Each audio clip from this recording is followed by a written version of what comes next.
Olá, meu nome é Felipe Bellini, estamos aqui para mais um vídeo no canal e hoje eu quero conversar com vocês sobre democracia. Então, a gente vive numa democracia aqui no Brasil, uma democracia representativa na qual a gente elege presidentes, deputados, prefeitos, governadores, vereadores, senadores, para que eles, representando as nossas ideias, trabalhem para a manutenção do Estado e também manutenção das nossas vidas sociais e garantia dos nossos direitos e deveres como cidadãos. Mas a democracia tem uma história muito longa e ela data lá da Grécia, né? Então a gente vai conversar sobre tudo isso. Basicamente, a gente tem pensadores que gostam da ideia de democracia, mas pensadores que criticam e ficam aflitos com os perigos da democracia. Perigos da democracia? Isso mesmo, a gente vai conversar sobre isso mais a tempo. Então esses grupos, eles podem dizer que a democracia é o sistema ideal de governo. Ou, como o próprio Churchill, dizer que dentre os governos, a democracia é o melhor, mas continua sendo o melhor dos piores tipos de governo. Seja como for, a gente também pode entender que a ditadura é a tirania de muitos, ou seja, a tirania das maiorias sobre as minorias com menos voz e menos representatividade. O que a gente tem que ver é que antes a democracia não era representativa. Ela tinha um grupo que votava. Esse grupo eram todos os cidadãos atenienses dentro de determinadas características. Eles tinham que ser atenienses, eles tinham que ser homens, eles tinham que ter mais de 25 anos. Ou seja, já excluiu uma grande parte da parcela, até porque boa parte dos que viviam em Atenas eram escravos. Ok, então indo lá para Atenas. Atenas e Péricles diziam que haviam muitas virtudes, que eram as virtudes da democracia. A principal era que o governo era feito pelo povo. Quem traz essa ideia de democracia é Cleisthenes, em 507 a.C. E basicamente a sofisticação da democracia acontecia através das assembleias ou eclésias. Como é que é isso? Era um grupo de pessoas presentes na hora, dentro das condições de cidadãos, que votavam a favor ou contra e que julgavam e etc. Democracia, então, era restrita aos que estavam lá e que defendiam seus interesses. E isso acaba sendo criticado por Platão e Aristóteles, principalmente Aristóteles, que vai dizer que a democracia é pervertida porque a gente não traz o bem de todos, mas traz o bem de alguns. Vejam só como já na Grécia Antiga, o debate sobre o sistema democrático era permanente, constante, atuante, inclusive em críticas.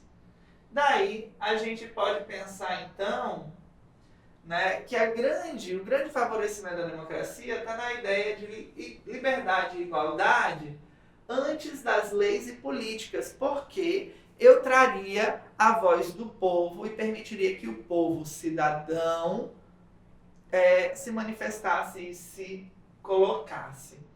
Mas daí a gente viu uma frase própria da democracia ateniense e própria da crítica de Aristóteles, falada por um dos nossos representantes.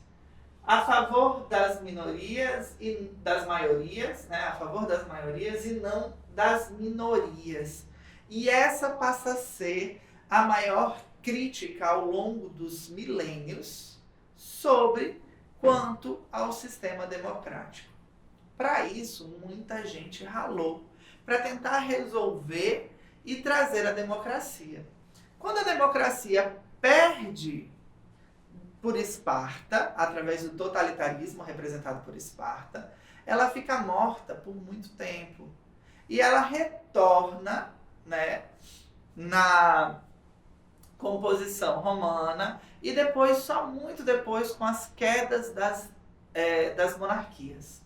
E eu vou ter, então, uma noção de vários críticos avaliando se a democracia era realmente o melhor dos sistemas. A questão que a gente tem aí, então, é o conceito de democracia sob ataque. Esse ataque que a gente está falando são pessoas que entendiam que a democracia era sim um sistema de governo, mas avaliavam se ele seria o melhor ou não para a população e como ele deveria ser alocado. Então, a gente vai ter Rousseau avaliando a questão da democracia no livro dele e dizendo que se fossem pessoas, se fosse o povo dos deuses, pessoas perfeitas, a democracia seria o melhor sistema de todos. Mas em uma sociedade cheia de vícios e problemas, a democracia é guiada à falha e ao fracasso. Basicamente, isso corrobora com a ideia de Thomas Jefferson, faltou o N, né? Que ele vai dizer que existia a oclocracia, que nada mais é do que as instituições deturpadas pela mediocridade das massas, conceitos de Stuart Mill. Calma, você está falando o que uma pessoa falou no futuro, no passado, você está misturando? Claro, eu estou tentando dar uma imagem mais concreta para vocês.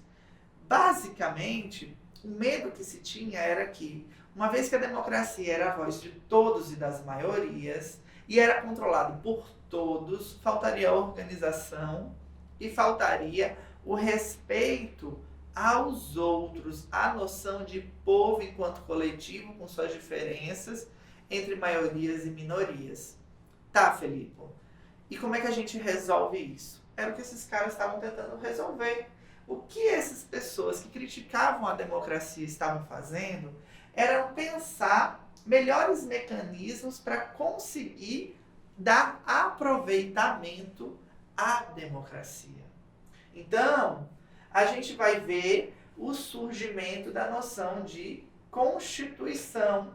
A Constituição surge para garantir o direito das minorias. A ideia de um livro base, com as regras e com as cláusulas pétreas que nunca poderiam ser feridas, era a maneira pensada para conseguir resolver o jogo democrático. Além desse instrumento, certo?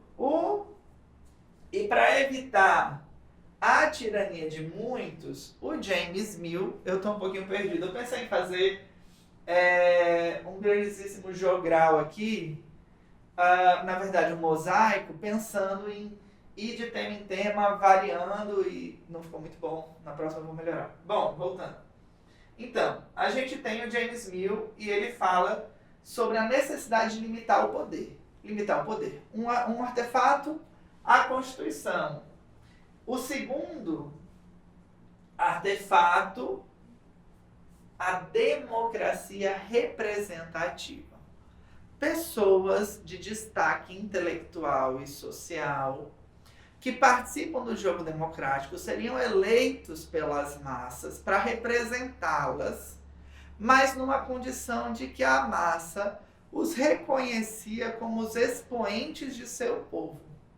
A partir do momento que a democracia passa a ser representativa, eu tenho a noção de grandes intelectuais, de pessoas que trazem a voz dos povos, debatendo e vendo o que é melhor para cada comunidade, respeitando assim maiorias e minorias, e de um livro base que diz as regras e o que eu não posso fazer, ou seja, o que ultrapassa, mesmo que seja a vontade de todos naquele momento ali.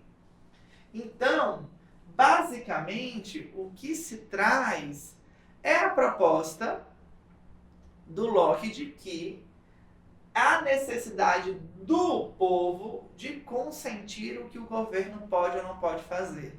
Através do meu voto, eu digo que uma pessoa pode governar o meu país, mas ela tem que respeitar tanto a coletividade dos demais eleitos, quanto a Constituição e o livro de regras base para que a democracia funcione de fato. Ah, Felipe, e agora? A democracia é perfeita?